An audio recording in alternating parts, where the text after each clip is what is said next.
in that one. There's a few questions we'd like to hear from you. That was the commercial part of it. So transform and run, making DevOps work at scale, that's what I'm going to talk about. Now, I'm an architect by training. I'm an engineer and computer scientist by education. But I'm the architect that stands and pray that it works, to go back to Sanders' presentation in the beginning of the day. And the thing is that in many organizations, especially when you do stuff at scale, then the concept of the architect is actually not really appreciated enough. And we talk about, well, this is about being agile. Agile movement is about you listen to the customer and you do what the customer asks for, and the customer asks for getting from A to B, and there are two ways of doing that, at least, right? And the difference is not in the spec, it gets you from A to B. The difference is whether it lasts and whether it's safe, what you're doing, right? It's the same when you think about dev and ops, where, again, we see a lot of organization moving towards an agile way of working, but that's in the development side. You're still throwing things over the wall into production, and you're trying to do DevOps, but you're actually doing it with the bridge on the right-hand side for you guys, where, yes, you're getting over if it's not rainy weather and you're not doing it too fast, and by the way, that you're not driving a truck, but only something small, right? You can use that one on the right, but on the left, that's what I want, right? I want to just be smooth sailing. You don't even think about the fact that you are moving to the other side. It's just something you do every day with whatever load you need to do it with, right? And to do that, you need good architects that can architect these systems. Now, quick raise of hands. How many of you guys, before you got to this event, knew about Micro Focus? That's pretty good. That's about 10%, okay? We are the best kept secret. I would say we're the 6th largest software company in the world. And what we do is that we actually do a lot of things that is extremely relevant for developers. And these are some of the logos of companies we acquired. In particular, you might notice Mercury, which is a testing company, or was a testing company. We're still leading in that area. But there's a lot of other stuff in this picture that some of you might recognize. But that's also part of our challenge, right? So we bring together all of these companies into a big melting pot and saying, well, what's the point of this? Why are we doing this? What are we trying to solve? How do we get it all to work together? And I do see a lot of other companies having a similar kind of challenge that you acquire stuff, you build out your businesses, etc. And eventually it's one big mess, right? Now, we do have a plan, we do have a strategy. That's, to some degree, my job, my day job. I'm part of the CTO office. And so we kind of grouped it together and saying, everything we do in Micro Focus is about 4 things. It's really about creating speed, agility, security, and insight when you develop and transform your business into a digital business, right? Okay, so that's fine. That's what all of you are doing in your day jobs as well, is you're developing new cool stuff that allows your businesses to become digital in a better way. And so that's good, okay? Now, well, let me go back to this one. One of them is enterprise DevOps. I'm going to talk about DevOps and how to implement that today. So not only are we selling tooling for that, we are actually drinking our own champagne, plus some more. And that has been a very interesting challenge, because a lot of the companies we acquired, they were not really all about enterprise DevOps, not at all, right? They were small and nimble and maybe agile, but not really sort of functioning in a bigger setting. Our version of enterprise DevOps, when we're trying to transform ourselves, and also what we tell our customers they should do is they get our products, is that enterprise DevOps is about development and test continuously in a loop. Everybody's talking about that. All morning has been about that. Then you deploy and release efficiently, continuously. And then you operate and monitor and feedback continuously. That's where stuff kind of falls apart very often. And then, by the way, you also need to plan and govern. And again, Sanders in the first presentation today was all about this concept of don't do projects, right? Don't do projects, because it always fails. But large companies traditionally have plan and governance things in place that runs in a yearly cycle, and it very much is allocating a lot of money to a lot of projects that needs to be delivered, and a year later you say, well, how well did it go? Did you deliver on time with your resources, etc.? And so we need to break that one as well. And so even if the development side is doing continuous development and testing, etc., if you don't do that at scale up at the plan and government, it doesn't work. And the SAFe framework, which we like, even though, again, Sanders in the beginning of the day says that's a crap framework, it's crap if you're just trying to implement SAFe and you think once you implement it SAFe, then you are safe. But there are some principles in SAFe around scalability. But we do think, or have seen, that just implementing what is in SAFe does not necessarily deliver the plan and governance that is needed, so we did some extra things around that. I'm going to talk about that today. So, let's not use that animation. The other thing is that I talked about there are 4 things that we really should be doing: DevOps, hybrid IT, security risk management, and then predictive analytics. Predictive analytics is the new oil, right? If you just assemble all the data, then you can figure out what is going on, and then you can optimize, and you can do many things. Actually, the previous presentation from ING in this room was to some degree around how do you do governance simply by doing a kind of big data analytics on everything that goes on, because then you can see if anybody's cheating or everybody has done what they need to do, etc. So how do we combine all of these things together? You can buy a bunch of tools for vendors that can do all of this, but it really needs to all hang together at the end of the day. Which one you start with? Well, it doesn't really matter. Well, actually, often you want to start with all 4 at the same time in different groups. So can you ensure that it actually hangs together? That's where the architect comes into play again. Is there an architecture that can actually make all of these puzzle, all these pieces actually work in a coherent and consistent way when you scale up? It's very easy if you're only 30 people in a room doing a few products with a sizable set of features that a few people can actually understand. But if you scale it out to 4,000 developers, it becomes difficult. So, the blue puzzle picture actually looks like this. So, this is very, very high level of what goes into it. Fundamentally, what we say, well, any IT organization in the world do plan, build, deliver, and run. And that is not waterfall, right? Can you repeat after me? This is not waterfall, right? It is a matter of saying you create value in the planning phase by looking at what do I really want to serve our customer base or my lines of businesses with, and get that into a prioritized list of things we want to do. You create value by building, right? You create value by actually deploying and delivering it, and you create value by ensuring that your users of your software actually can use it efficiently. But of course you do all of that in continuous loops, etc. And if we drill in under it, there is a number of functional areas you need to have control over with an appropriate set of tooling beneath it. And there's 11 ones here on this slide. Now, a bunch of people, especially vendors like myself, comes with these kind of pictures and say, this is just happens to be the world that you need to care about because that's the world that my tools can do, so therefore that's what you should be buying, right? But this is actually not developed by Micro Focus as such. It's an abstraction of the standard called IT for IT. Now, we've been very leading in developing that standard, but there is a large number of our competitors that are now part of that standardization work. Actually, some of our worst competitors are also part of it now. But okay, fair enough. We thought that we wanted to make it generic, so therefore we needed to open source that standard.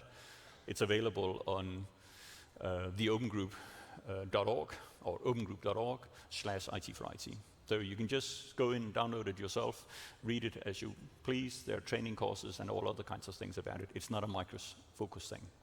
But nevertheless, you need to do these things, right? Okay?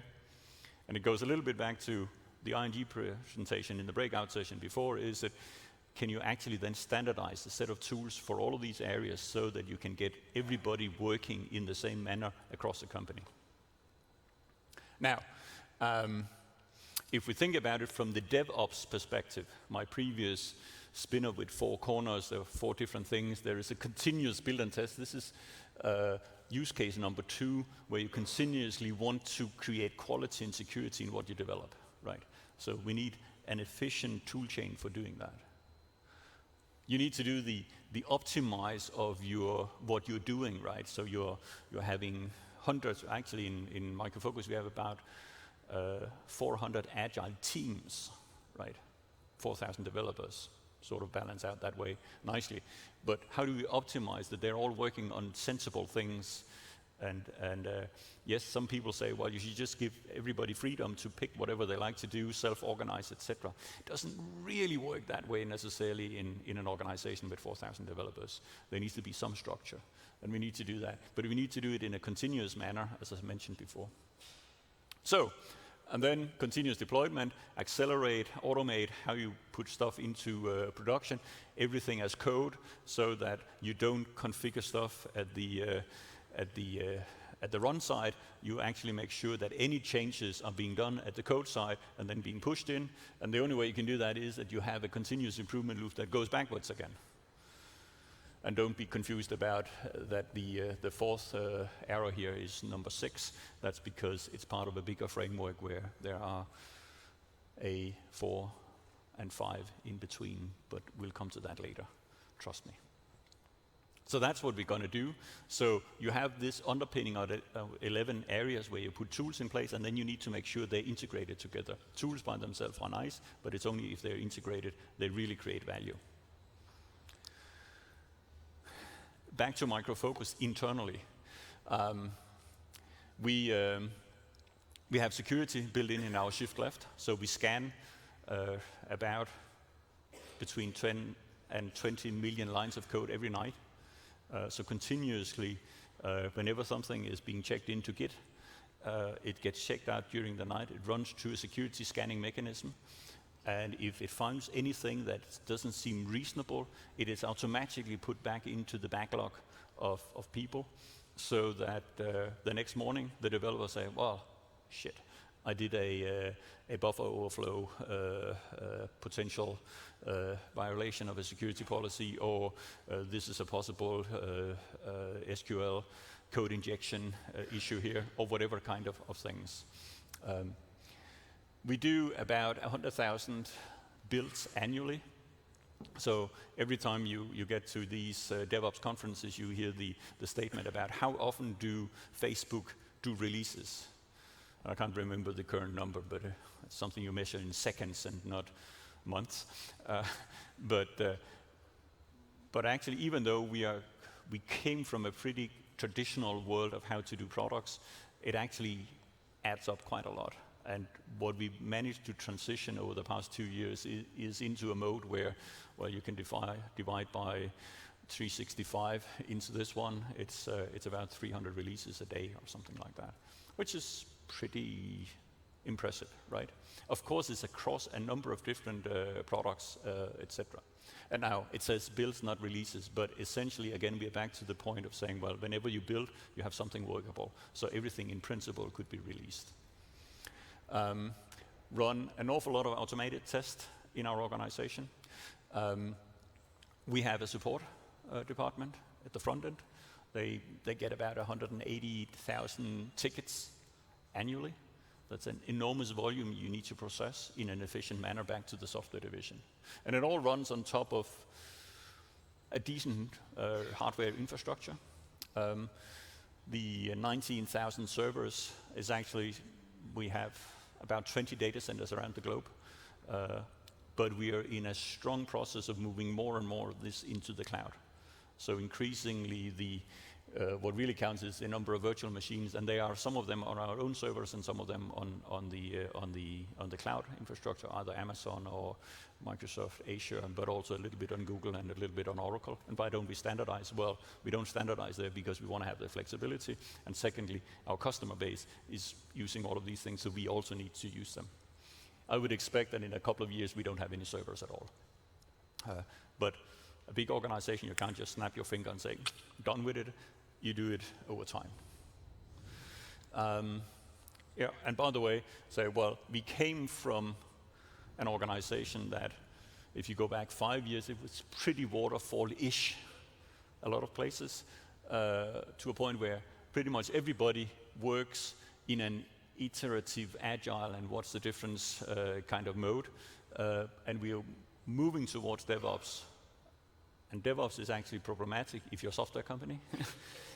Because if you're selling installable software, then you're actually not doing your ops yourself. Your customer is doing the ops, right? So how do you do DevOps in that setting? And we have some solutions for that, so we are moving towards that. Okay. This picture is when we started our transformation journey. And again, we said the realization is that because we are all of these different organizations that came from different heritage, we have as many tools and as many tool chains in the room as we have product teams, basically. Everybody makes their own selections. Programmers love to do their own selections.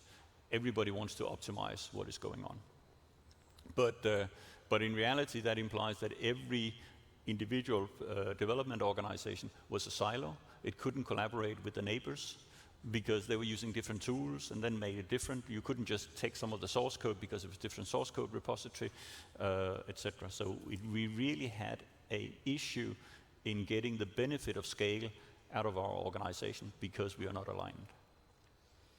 And so Agile is not just about getting the individual team efficient. We also want to have the larger part being efficient, right? So we have a method which is basically to say, okay, we do a quick survey, not completely detailed because it's no value in that, just let's get the basic numbers in place.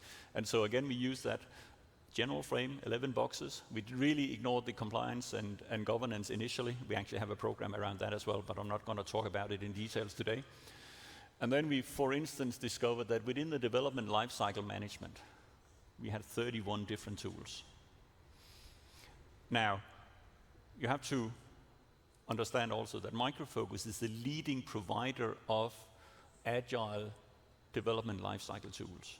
Our main competitor is Jira. Our main product is Octane. It's a wonderful tool. Yes, that was another commercial. Sorry for that. You can see it out in the booth. It actually is a good product. It really works, right? So why are we having 30 other products in our development organization? We also had Jira. We also had anything on the planet that you know about, and then some, basically. Of course, we need to standardize on a single one. Now comes the question, which one to standardize on? Well, that's easy for us, right? Because we're going to standardize on our own products first, if we have a good product. If we don't have a good product in that box, then we find whatever is the best solution out there in the market, likely an open source solution. On the build tooling side, we had 97 different build tool chains. They're quite difficult to change, actually. We also had 16 different source code repositories. Technologies, well, we have more repositories, of course, but just so Git and SVN and whatever, right? You name it, we got it. Fulfillment is an area where you're saying, well, if you want to stand up an infrastructure or stand up a set of helping applications or something like that, how do you do that automatically? Well, a lot of tools didn't, or a lot of teams actually did not have anyone to do it automatically. They sort of went out to Amazon or whatever, ask a nerd somewhere to configure a virtual machine on a hypervisor somewhere, right? But we did have some automation tools. We actually had 20 different ones. We also sell those kind of tools, by the way. Operations was pretty good. That's mainly for what we do for SaaS, software as a service. And we had a pretty consistent, simple set of tools there. Support, 5 different support tools. So you call in, and depending on who you call and what product, you land on a different support page, and there are different qualities in that. That's really not perfect. The portfolio planning, we had 5 different tools, how to plan to spend our budget. That's, again, not really very efficient, right? Because how do you then balance across those 5 places? So we did that counting, And then we made a prioritization, red, yellow, green, and one white, where we decided right now we're not going to even discuss the details of it. And that's something we've done internally. We've also done it with quite a number of customers. It's part of the standard way of how to work with the IT for IT methodology. And it works very efficiently, right? In saying, well, it's very simple, right? We know there are 3 areas we want to clean up first. And once we've done those, we'll do the next ones. So we started on that. Simple. I compressed it a little bit so I could write a little bit on the side. Focused on the plan build side because it's really about serving the developers. That was our initial focus. Did a little bit more detail into the boxes, what is going on within the boxes. For instance, build is source code management, binary repositories, and code signing. And the fact that we did not have unified source code control to us was a really, really big issue. That we didn't have a unified way of doing binary repository also made it more difficult to share and understand what we have in terms of builds. But of course, you can always build your own stuff, so it wasn't as big a problem, but still.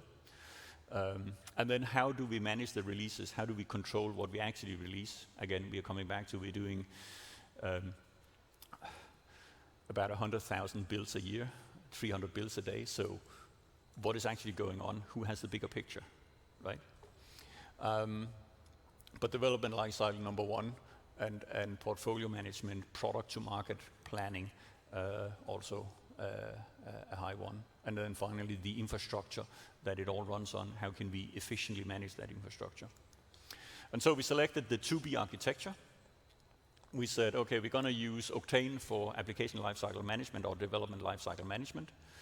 We're going to, on testing, we will not spend time on unifying how you do functional testing, because functional testing is traditionally something, if you've done it, you really hard-coded the test, and just changing tools implies that you need to recode all the tests, and that's a huge undertaking. So you spend a lot of money without gaining a lot. But we realized we were not very good at security testing in general, and we had a fantastic tool called Fortify, so let's just standardize on that. And also security is much more important that we have a coherent picture, because security is security, we need to manage that. Performance testing, again, a lot of our sub-department was pretty immature with respect to that. It's not that we didn't do performance testing, but we hadn't automated it in many places, so we standardized on what is called Storm Runner load testing, which is a performance management solution. GitHub for source code management. We actually do sell a source code control system, but it's very specialized for certain industries. It wouldn't work at scale for our kind of setup, so we decided not to use our own tool there. It's a good tool, but not just for our setup. Binary repository, we use Artifactory. GitHub, we decided on going for Git, and for the GitHub implementation, we did that decision before Microsoft acquired it. So that was always, we're going to redo our decision now that there's a different ownership. Well, no, we're not. They seem to be doing okay in how they manage GitHub. And actually, Microsoft truly understand how to work with larger enterprises. So there is that. It's the Artifactory part, because it's binaries, they're big, there's a lot of data involved in moving them around. We set up our own infrastructure for that, so all our build factories and all our development labs had good access to Artifactory, so there's a lot of design involved in setting it up, even though it's just an open source tool, but we run our own Artifactory infrastructure. And then we made a choice of who should be responsible for code signing. That might not be relevant if you are developing for your own internal things, but if you're selling software, you want to be able to code sign so you can guarantee what people download is actually what we developed. Okay. I'll come back to the links there in a second. Now, we started that 2 years ago, and we are more than 50% through, so more than 2,000 people is on with this. And a little bit later in the presentation here, I will tell you how we went through that process, how we got to this point. But, as I said, 10 million lines of code now being scanned. from the support line, the 180,000 support calls turns into about 10,000 change requests or defects being reported back to developers. And we now have an extremely closed loop incident process that moves it directly into the backlog, and we can release pretty much automatically in the sense that it goes all the way through the support system and out as a notification to the customer. Hotfix is available, it's being done, and we do about 2,000 change requests and 2,000 hotfixes a year based on this, which is less than the number of requests, but of course there is some consolidation and something gets ignored because we don't prioritize it, and so is the name of the game. More importantly, down in the corner here, we have the link into the portfolio management. Again, we double down on a single tool to really manage what is the entire portfolio. And by the way, that tool needed to function in a mixed mode because we cannot convert everybody day one, right? 4,000 developers, 400 teams. How do we get everybody converted? Again, I'll come back to it in a few minutes, but we did it in an agile way, one step at a time. But that implies that for some years we'll run in a mixed mode, but the planning side still needs to have the big picture. So it needs to be a tool that can have inputs from the real-time systems, but also still allow to work with the teams that are, God forbid it, still have a Prince 2 mindset of how to develop stuff. Okay? So, let's talk a little bit more about how we actually connect this together. And one of the things that the IT for IT standard did for the industry was that not only did it outline what are the core functionality you need to put in place in order to run IT end to end, it also put in place what are the key data artifacts you need to manage end to end so that you can actually understand what is going on, so that you can connect the planning side to the run side at the end of the day. And I'll explain it with a bit of overlay here. So the first part is that you have this continuous explanation, and really what it's a struggle between is the conceptual service design. So, and yes, we all talk about apps or product or programs, etc. But really, the way you need to start thinking is that your app is only a means to an end of delivering a service. So you need to start by having this concept of you think about the service that the app will serve, right? And conceptually, you need, at the planning state, to just understand what is supposed to deliver. In SAFe term, it's fundamentally like the program epics, right? The high-level description of what you need to have. But typically, it's actually even more abstract to begin with compared to the standard way of working with SAFe. Though SAFe is also evolving all the time, of course. And then you work continuously together with the designers who are saying, well, how can I actually construct it? Which kind of modules am I going to use? And now that we are in Micro Focus on a single way of working, we can actually reuse stuff. I don't know how many people have said, well, I need to spend money the next half year in improving my installer of my product. Can't we just do that once and for all? I mean, it's not rocket science, right? We should all just agree that we are creating Docker containers, we deploy them on Kubernetes, and the way to deploy them, that's a particular standardized way of having YAMLs and what have I. And maybe you have one group to maintain our way of doing this, and everybody reuse that. And we're actually being able to do that now. But we couldn't do that before. Everybody was doing their own installers, etc. But that's part of the logical design. What are we what do we need to do in order for it to be, from a software architecture perspective, not an enterprise architecture perspective, being consistent? And then you move down and you do the continuous release and build and test, and you create some releases that relates back to these conceptual services that you have in the planning side. But there's much more details about what is actually in and what is not in there. And again, in principle, you could, well, then you deploy it and you have something that you desire to install, and then you actually instantiate that into the production. Now, if you go back to the ITIL guys, which I would guess in this audience most of you would kind of hate, but nevertheless, the people over on their on-site, they love ITIL. Well, maybe they don't love it, but at least they live by it, right? And ITIL says that you need a CMS, a configuration management system that understands everything, right? the mother of all databases that understands everything. That's an illusion. You're never going to do that. In the previous presentation from ING, which was a breakout session, so not all of you saw it, but that was around saying, well, they have a CMS in ING managed by one of our competitors, ServiceNow, and that needs to be connected to development world.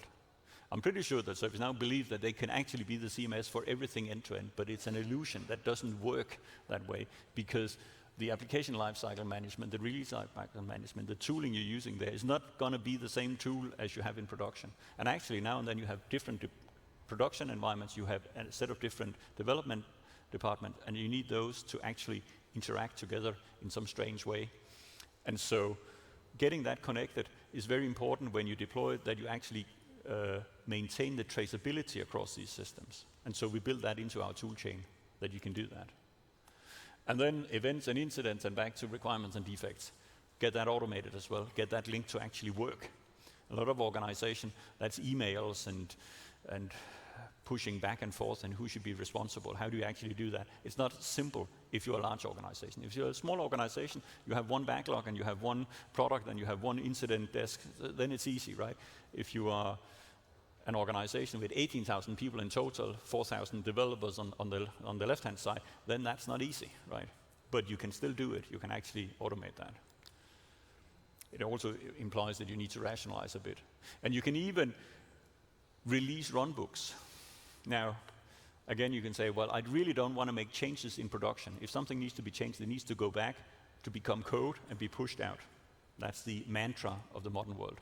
But what you can do is that if you want to do stuff at scale, is that you, as part of what you push out, you actually push out the runbooks about stuff you can do in production. So if it's something about, well, the underpinning server goes down, which skews up the deployment of the system, there is a way to reset how it's being deployed. That's a runbook, right? Developers need to develop it and make it available out in production. That becomes part of that mantra as well.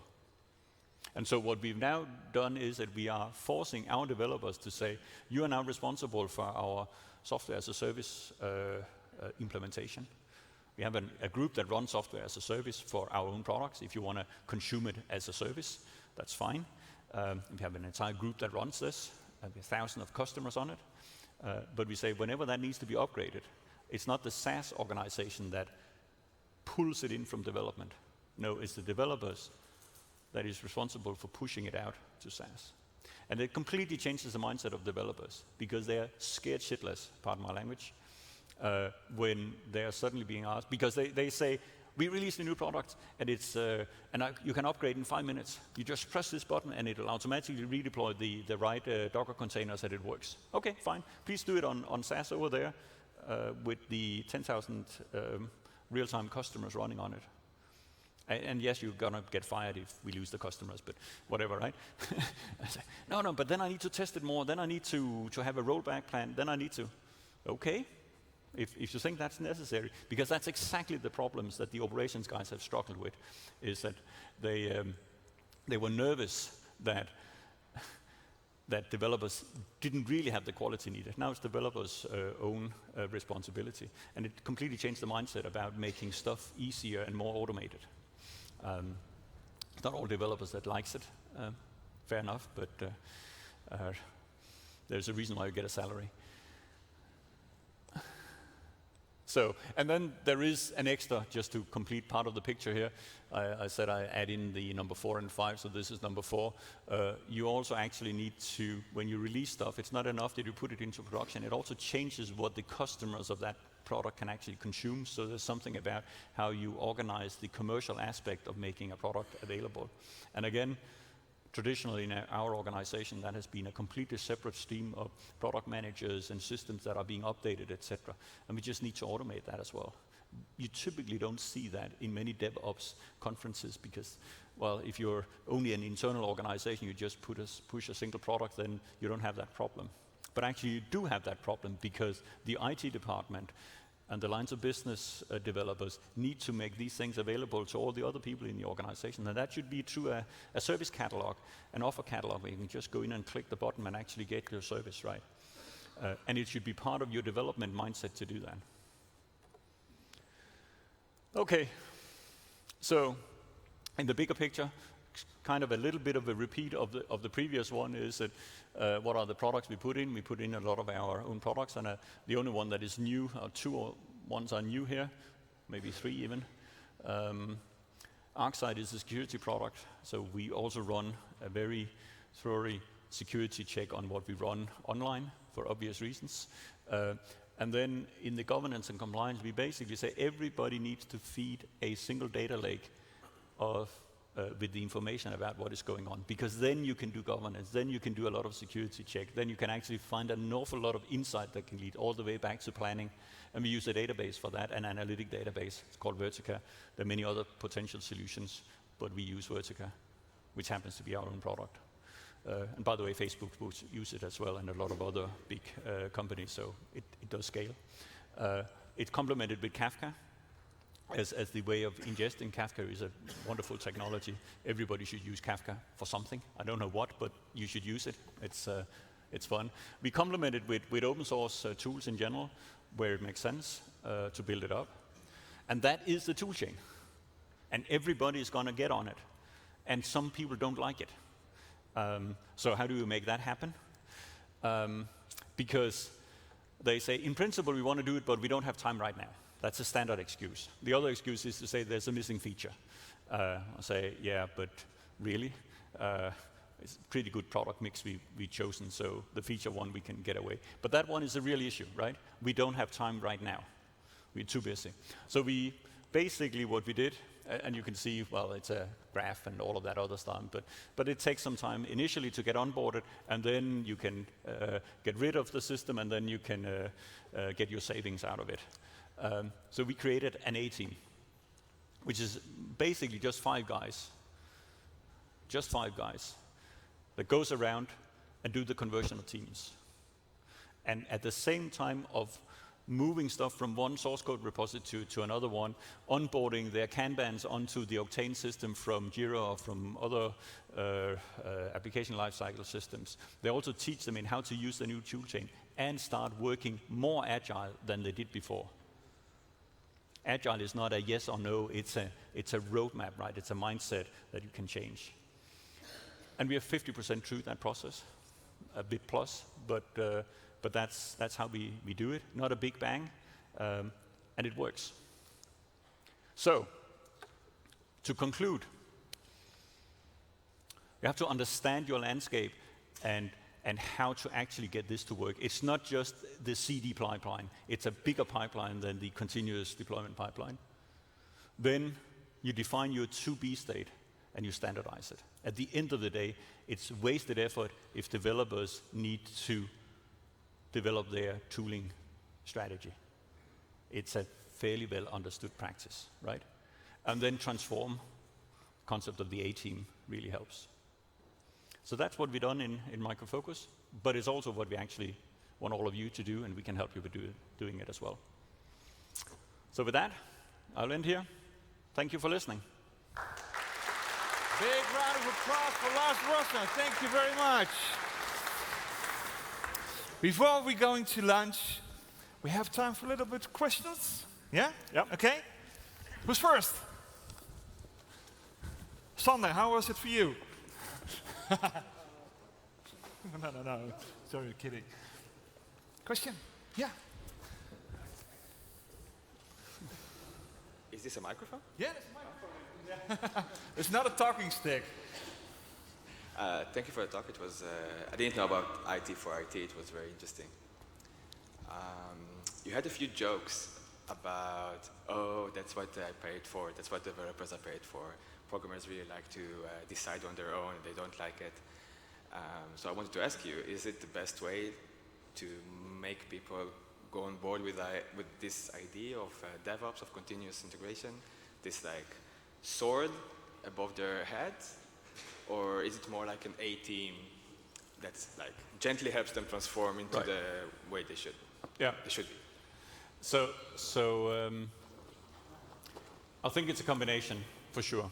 I mean, so repeating a question a bit is the A-team approach the best way, or is it the senior management is going to kill you if you don't do it kind of approach?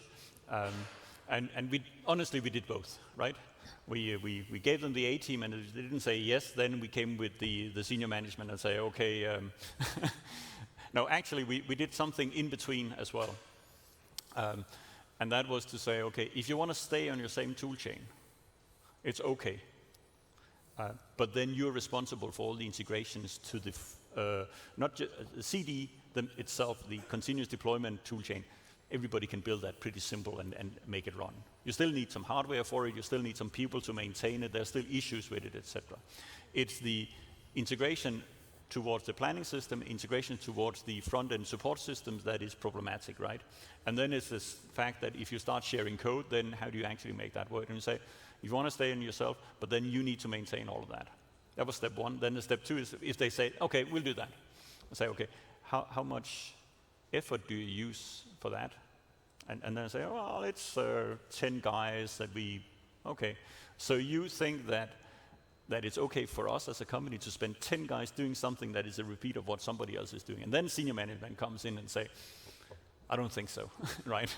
You have to defend that. But there are places in the organization. I don't expect we ever go to 100%. I expect we go to somewhere between 80 and 90% of the organization.